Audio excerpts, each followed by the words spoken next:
السلام عليكم ورحمة الله وبركاته. يلا ندخل النهاردة على المكونات بتاعتنا. الكاسات الجديدة بتاعتنا اهي، بصوا شايفين دي كاسات الايس كريم.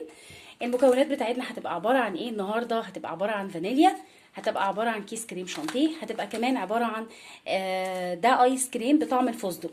طيب وايه تاني الخطوة بتاعتنا التانية؟ ده ليمون على فكرة، 3 ليمونات انا صفيتهم زي ما انتوا شايفين كده. يلا ندخل على المكونات بتاعتنا بسرعة. هنعمل ايه هنا؟ هنجيب لبن ساقع متلج بمعنى اصح من التلاجة. تمام، ثواني بس عشان انا ايه بقى هعمل النهارده بنكهه ايه، نكهتين. اول نكهه اللي هي نكهه الفستق، والنكهه التانية هتكون نكهه الليمون. تمام، ننزل بسكر يعني في معدل نقول معلقه كبيره سكر. نحط كيس، نحط بالظبط يعني معلقه كريم شانتيه كبيره اهو. كل طبعا ما كانت الحاجه ساقعه كل ما كانت افضل. زي ما انتوا عارفين كل مره بستعين بالقشطه بتاعتي اللي انا عاملاها في الفريزر، اللي هي القشطه البيتي. هحطها، هي طبعا متلجه فدي هتساعدني على انها تعمل جيلاتي رهيبه.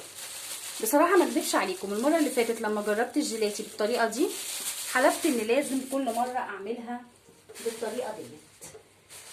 طيب ايه تاني ثواني بس اعدل دي بس عشان تنزل كده. ثواني.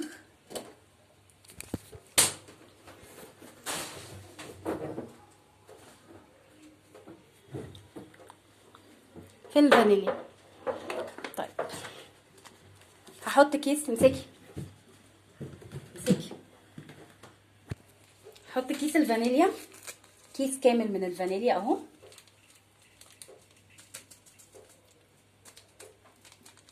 يبقى المكونات بتاعتي حطينا معلقه سكر، حطينا القشطه البيتي اللي انا عاملاها في البيت، كيس فانيليا، معلقتين كبار كريم شانتيه، واللبن بتاعي المتلج.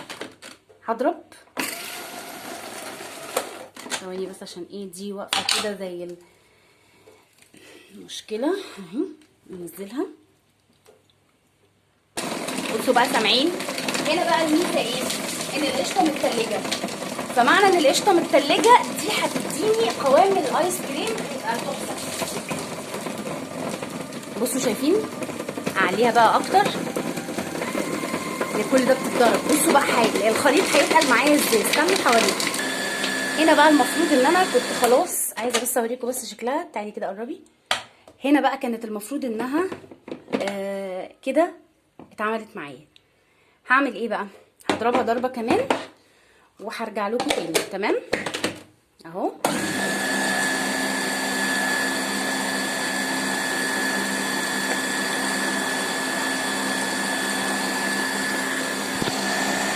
بصوا هي كده بقى اتعملت معايا. يلا بينا انزلي، تعالي نصب بقى هنا في الكوبايات بتاعتنا، الكاسات بتاعتنا. بصوا انا عايزه بس اوريكم بس السمك ما شاء الله. معلش هي اتكبت، ثواني. انا عايزه اعمل، بصوا هو القوام على فكره تقيل، بس المشكله بقى هقول لكم على حاجه، ان انا لسه هحط النكهات بتاعتي في كيس الكاكاو في التلاجة تاني.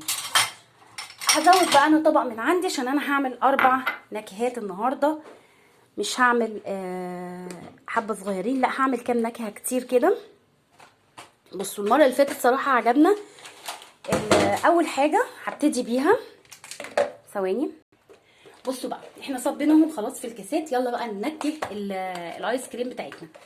اول حاجه هنبتدي نعملها عشان المره اللي فاتت صراحه لما جربناها عجبتنا، هي الكاكاو اللي هي الشوكولاته. فانا هحط كاكاو هنا. بصوا بقى كده شايفين الجمال، وهقلب. يعني بصوا انا الاول هحط النكهات بتاعتي وبعد كده ابتدي اقلب. وهنا هحط الليمون، عصير الليمون اهو للايس كريم.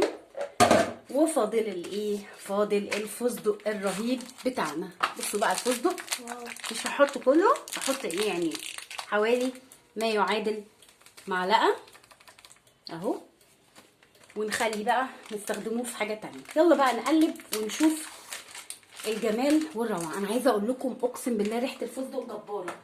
بس يلا اول حاجه هنقلبها الفستق. بسم الله الرحمن الرحيم. بصوا شايفين اللون، بصوا بيتلون ازاي، بصوا شايفين لون اخضر. لون اخضر.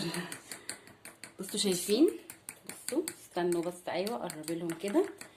اهم حاجه بس ان انا ايه اقلبه كويس عشان المكونات كلها تختلط مع الايس كريم كلها.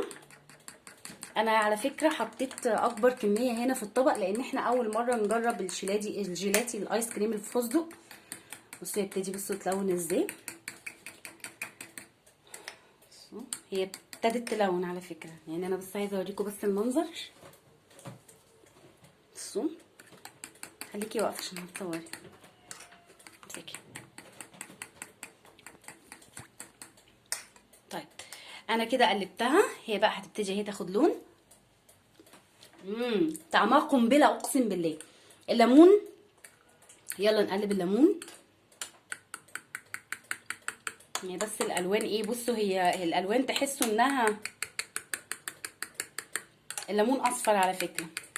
طبعا كل ده طبعا لما يتحط في الفريزر هيطلع اللون بتاعه تحفه. انا بس عايزه اجيب لكم بس الايه اللون بجد. ليمون يجنن على فكره، بس عايز يتزود له كام سكر لان الليمون مزز الايس كريم شويه. طيب ندخل على الشوكولاته. اكتر حاجه هتلون معايا هي الشوكولاته. بصوا بقى هنا كنا خلصنا. طبعا انا زعلانه من ايه، ان الالوان مش واضحه قوي.